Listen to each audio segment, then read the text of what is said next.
Magandang araw mga ka-tracker, welcome sa ating YouTube channel vlog. For today's video ay pakita ko lang sa inyo itong recondition unit namin dito. Katatapos lang at kung magkano ang ganitong unit sa ngayon. Right, so nagmamahala na yung mga gasolina, diesel, pero ito, nagpo-produce pa rin tayo at nagre-recon pa rin tayo ng mga surplus Japan truck na pang biyahe. Okay, so ikutan muna natin para malaman nyo yung specs at kung anong ginawa dito sa unit.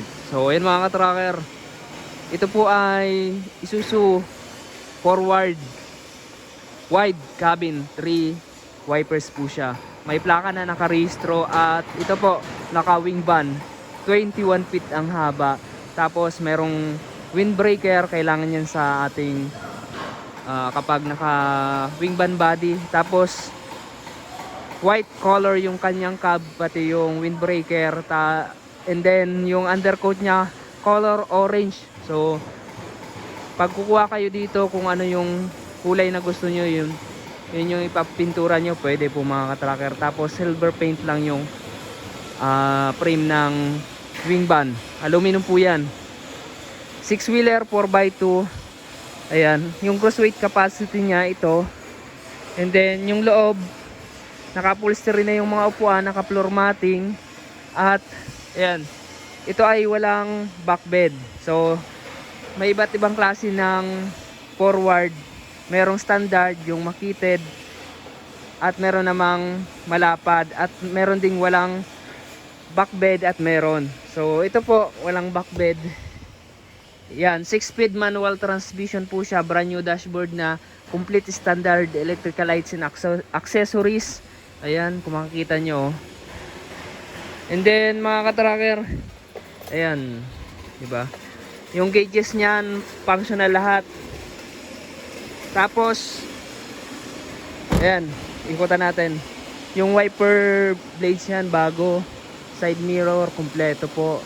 Yung mga handles, antenna. And then sa kanyang tools kasama ito, jack and tie wrench, ayan, tapos spare tire remover, and then aircon. So pwede nating palagyan ng aircon para malamig. So yun mga ka-tracker. And then sa body naman, 21 feet aluminum wing van body na ginawa namin ng running guard na 2 layers. Ayan, makakapal po yan hanggang likod na, hanggang likod. M4 type clearance light. Ayan, naka M4 type clearance light.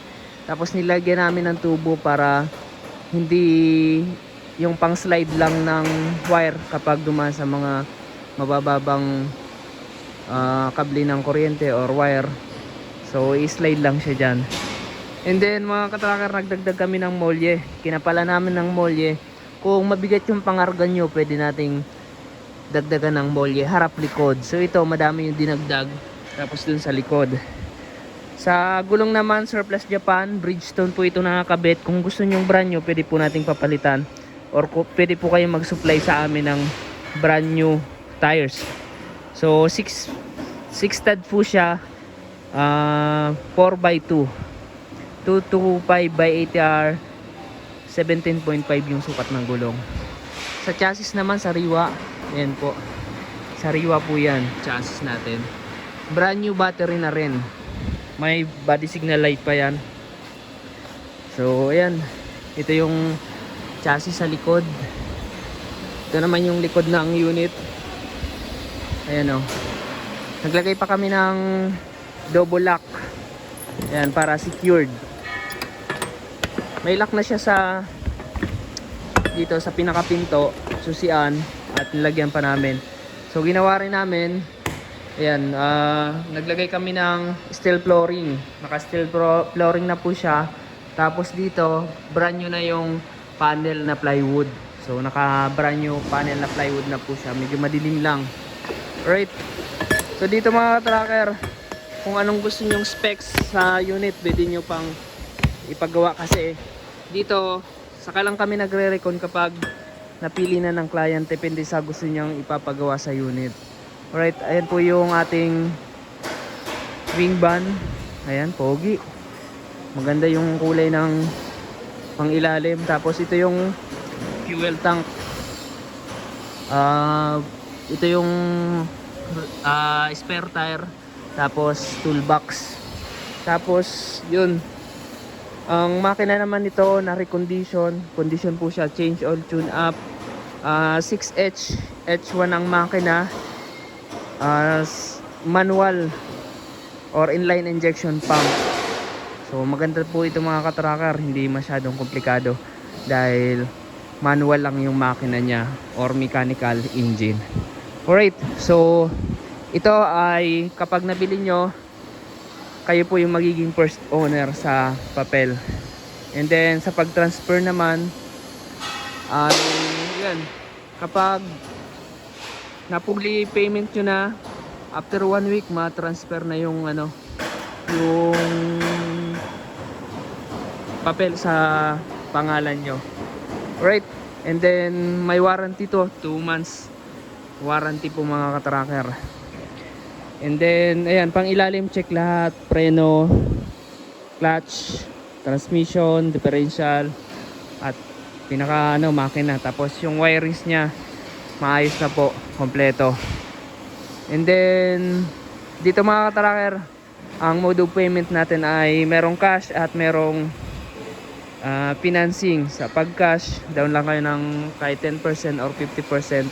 Kapag tapos na yung unit, saka nyo i-fully paid.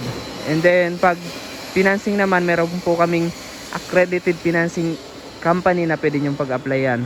So yung requirements ay 3 months latest bank statement, DTI business permit, true valid ID, fill out form.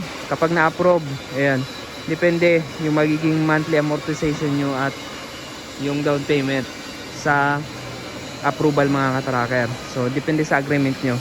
So mag-uusap kayo ng aming financing agency kung ano yung magiging agreement.